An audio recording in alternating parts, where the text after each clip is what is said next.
It's no secret that the levels of stress and anxiety continue to increase amongst the student population, made even more problematic by the global COVID pandemic, challenging people's resilience. So, how can we get a boost towards that resilience? Ticker Ed starts right now. And we're off. Hello and welcome back to Ticker Ed, where we will be unpacking and examining the way we teach, listen and learn from primary education through to university and beyond. Now, Ticker Ed is backed by Inquiry Tracker, who are the all-in-one solution for schools to easily manage their future families. Designed by educationalists, it's a game changer to manage and grow inquiries, online enrolments, etc. After all, that's the lifeline for every school. And this amazing Australian success story is taking the sector by storm and is now used by 200 schools across 5 countries. You can, of course, find out more at inquirytracker.net. And remember, folks, joining us on the program today and this discussion, all the opinions and views are, of course, our own. But I'm going to bring in Greg Campitelli from Inquiry Tracker. Thank you so much for joining me in the studio, as always. Great to be here again, Mike. Now, what are you looking forward to talking about on today's show in relation to education? Well, it's pretty big. It's about examining resilience, and it's something that's as important and as relevant as it's ever been. I mean, we're dealing with mental health, we're dealing with lockdown anxiety, we're dealing with economic stress, and we probably need to be more resilient than ever before, especially over the last 18 months to 2 years. Absolutely. All right, well, let's get into it, guys. And remember, whilst Inquiry Tracker is the presenting sponsor of the program, the opinions and statement expressed in the following program are our own. Got to get that in there. So, Greg, let's define resilience. I mean, it's funny, I was thinking about this when I looked down our notes, and I thought, there have been world wars, famines, you know, huge events that growing up we thought, oh, that's all in the past. Pandemic rocks along. Take us through your thoughts on resilience in relation to all of this. I think we've always had to be resilient. You know, as you've just said, the people who lived through World War II, Vietnam, World War One, Great Depression, have had to be pretty damn resilient. Oh, yeah. So we're not the first generation who've had to face resilience. But it's about, if we had to define the topic, it's about people's and communities' ability to adapt, to keep going through stressful and anxious times. And it's really the ability to manage life's ups and downs. You know, it's not every day of the week is not a good day. You know, there's plenty of bad days of the week, and how do you respond to that? And importantly, I think it's not about just toughing it out, having a stiff upper lip, or she'll be right, mate. Possibly, which is a popular Australian sort of ethos. It is, and I think it's about being able to face hardship and endure, and have the skills and resources, both internal and external, to thrive and come out okay. Now, do you think the pandemic has actually taught us to be more resilient? Or perhaps less resilient, we're sort of a little bit more, I don't know, sensitive? It's a great question. And I think ultimately it does depend what part of the world you're living in and whether you're in lockdown or not in lockdown. Yep. And, you know, at Ticker News, we know full well, we're covering it every day of the week. Every day. We acknowledge the devastation that's been caused, both economically, the deep personal trauma, and the deep loss of life. I mean, if you're in the USA, if you're in India, Mexico, Russia, it's been devastating. You know, the loss of life is staggering, but it's really made people, particularly in the education sector, if we zero in on that for a moment, at Ticker Ed, it's a focus of our program. For example, the staff who deliver remote learning, oh my goodness, most of them have never done it before. Let's face it, whether it's primary, secondary or tertiary, you've never done it before, so now you're doing it. The IT department has had to resource that. What about the parents at home? They've had to be great at homeschooling for long periods of time. My neighbour has 3 young children in primary school. It's been hard for her. But for the students themselves, they've had to be remarkably resilient. You know, I think of my own children who are at upper secondary and at tertiary. They've done 2 years of homeschooling. God, 2 years of it. And it was interesting, I remember you saying to me that all of a sudden parents have an ear in on what the teachers are providing as well, that you know, thanks to that remote learning. But I know there's been some interesting statistics that have come out of Resilient Youth Australia, whose resilience survey has looked at close to 240,000 responses. What are some of their findings? It's staggering, and obviously we don't have a deep time to go into all those. No, but not the top level ones. Here are 40% of secondary students have mental health issues. We know that students with a mental health issue are nearly twice as likely to be disengaged from their learning. That's incredible. 1 in 7, hear this, 1 in 7 have been bullied 3 or more times in the last 12 months. That's just not acceptable. And parents, folks, if you're watching this program, one question you could ask your children: have you been a victim of bullying in the last 12 months? Have that conversation. It's really important. 1 in 3, Mike, are losing sleep through anxiety and worry. It's very distressing. We know how important sleep is for, health. Absolutely, but there are some positives. Well, the light at the end of the tunnel, hit me. Okay, so in that same survey, over half report they can find a way, meaning they are resilient. And 62% said they felt good about their future. So that tells me that our students, our children, have the ability to develop a resilient mindset. So, right across the globe, not just in Australia and New Zealand, Canada, USA and Europe and other parts of Asia, we're starting to see a movement that's all about mindfulness, which I know our special guest is an expert in.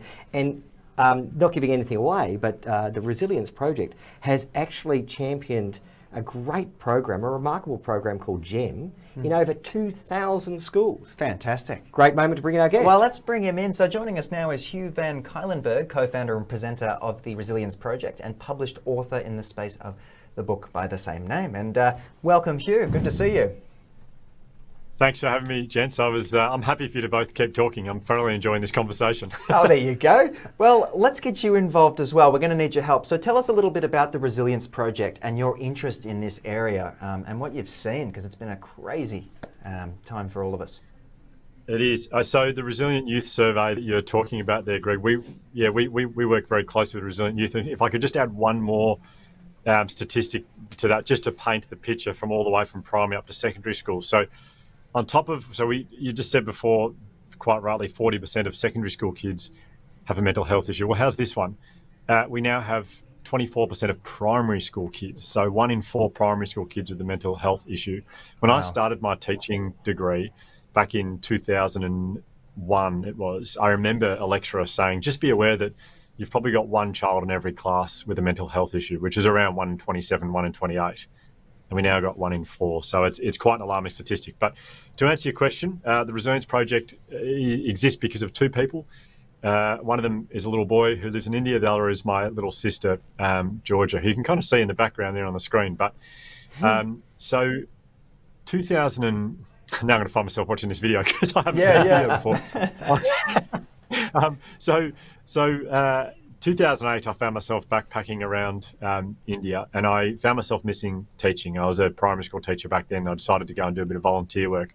And I lived in a village called Tiksay. And I went there, to be really honest, because they said, we'll pay, they said, we'll give you 3 meals a day, and we'll also give you accommodation. And I thought, there you go. Yeah, and I did no more research into what they were exactly. I did no more research into what the place was actually like, and I'll never ever forget the feeling I felt when I arrived and discovered in the village. No electricity, no running water, no beds. Everyone sleeps on the floor, up in the desert. And I remember thinking to myself, not a chance. There's no way I'm staying here for any more than 2 weeks. 2 weeks into the trip, there was a boy in grade 3 who he was a beautiful kid. He was 9 years old. And I remember after about probably 50, you can see him in the background on my screen there, after about 15 minutes in his presence, I remember thinking to myself, never in my life have I ever seen joy like this before. This kid's the happiest person. I remember looking out the window of the school, which was a mud brick thing in the middle of the desert, no windows, there was just holes in the mud brick wall which acted to let the light in. I remember looking across the desert and I'm thinking, there's nothing here. How's this kid how are these people so happy? And I ended up staying for 3.5 months. I didn't want to leave. I was so in love with these people. I was so in love with this place. And the main reason I didn't leave was because of my little sister Georgia, who at the time was in and out of hospital battling a mental illness, anorexia nervosa. I remember thinking to myself, I'm so confused. These people live in the desert and they sleep on the floor. I've never seen joy like it. And so I went back to uni, did my postgrad studies, and I discovered that there's actually 4 or 5 decades worth of research screaming at us in Western cultures. If we want to feel happier, if we want to improve our mental health, we want to cope better in a challenging time, we've got to start practicing these 3 things, which, Greg, is GEM, which you were alluding to before. So tell us about GEM. I mean, obviously this is a remarkable strategy. Unpack that a little bit. Obviously it's an acronym. Tell us a bit about it. It is. Yeah, it's a great question. So gratitude. Gratitude is the capacity to focus on what you've got and not worry about what you don't have. We spend so much time in Western society focusing on the stuff that we don't have in order to feel happy. We got so much as it is. We've got to get better at paying attention to it. Empathy is when you feel what someone else feels. This is important because the research says the more empathetic you are, the more likely you are to act in a kind way. And the neuroscience behind kindness is life-changing. Every single time you do something nice for someone else, your brain releases a hormone called oxytocin. And oxytocin is called the love hormone or the joy hormone because it makes you feel really happy. And the third one, mindfulness, very simply, is the ability to be wherever you are. There's research out there that says we spend 49% of our day thinking about the future and the past, which only leaves us half the time we're actually thinking about what's happening as it's happening. And that's a problem. I mean, we all know what that feels like. We're not bad people, but that's sitting around the dinner table at night and your kids are talking to you or your loved ones are chatting and you realise something. You haven't listened to a word anyone said. Too busy thinking about an issue that took place during the day or something you're going to do tomorrow. We've got to get better at being wherever we are. The time we spend thinking about the future and the past, we're very anxious. The only thing we've ever got control over in life is what is happening right now. And mindfulness is the ability to focus on what is happening right now.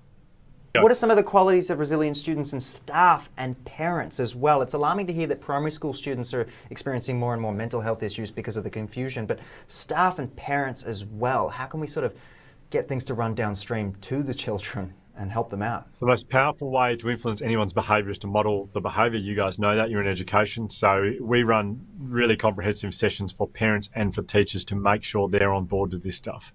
You know, that they have to be practicing these strategies as well, gratitude, empathy and mindfulness, because we can talk about it as much as we want at schools, but if the kids go home and the parents aren't overly mindful, and what I mean by that is something goes wrong and it's a huge response, and we're angry, we're stressed, we're anxious, and which is totally normal at a time like this. I'm not saying we shouldn't be, but the ability just to stop and take a couple of deep breaths and just say, well, the way I react right now, like our kids are watching us so closely all the time, especially during a crisis like we're going through now. They're watching us closely. The way we act now will have an enormous impact on the person that they turn out to be, because we're modelling every single day. So modelling empathy, modelling mindfulness, really, really powerful stuff at a time like this. So Hugh, big words, gratitude, empathy, mindfulness. Talk to us about that program delivery at the in the trenches to primary schools, secondary schools and universities. Give us a bit of a shape of how that looks at the programmatic level to help these schools develop resilience in children and staff. If I can really simplify it, it's a comprehensive program. As we said, 2,000 schools are doing this program every day. It's a curriculum that's rolled out every single day. But if I could really simplify it, it's storytelling. We go in and we tell stories to the kids, or our digital program, where schools all around the world can access the program because we've put our talks, our presentations onto this digital format or digital platform. It's storytelling. Human beings love stories. We've all got our own stories. We relate to, we remember stories. When I do my talks, when I'm telling stories, no one's taking notes. When I talk about here are the benefits, here how you practice, then people start writing it because they forget that stuff, but you don't forget stories. So we share stories of people who have lived and breathed this stuff, whether it's famous elite AFL or rugby or soccer or basketball or whatever it is, netballers, or there's kids that I met who sleep on a dirt floor, whatever it is. We share stories of people who are resilient, who embrace this stuff, live it every day, and people remember the stories. And then off the back of the stories, we have wellbeing profiles. We use the Resilient Youth Survey that you mentioned before. It's a beauty just to get a profile of the school. We have ongoing support for all the schools, so they get our curriculum. They get weekly newsletters with all different resources and strategies and activities. It was during COVID. We had a spot on our website called TRP at Home, where it was just so many resources that were relevant to what's happening in the world right now. Hugh, we're running out of time. Unfortunately, we could talk about this for hours. I truly am impressed by what you're offering, and thank you so much for joining us on today's episode of Ticker Ed. We'll have to check in down the track because this is an important one. It sure is. An absolute pleasure. Thanks so much for having me. Greg, an incredible guest and an incredible topic. Thank you. We could talk about this. Hugh, what an impressive man. Yeah. I mean, what a great backstory. Oh, you just start thinking and reflecting on how you were raised and how, things that could have helped. And, I would have benefited from something like this, I think, in my high school years. Absolutely. But to hear that primary schools are starting to suffer more and more with those statistics. But as Hugh breaks it down, gratitude, empathy, mindfulness, fantastic. Guys, another episode of Ticker Ed in the can, and remember to check out Inquiry Tracker if you're an educationalist looking to boost your inquiries and get students into your schools. I'm Mike Loder. Thank you so much for your time. I will see you next time.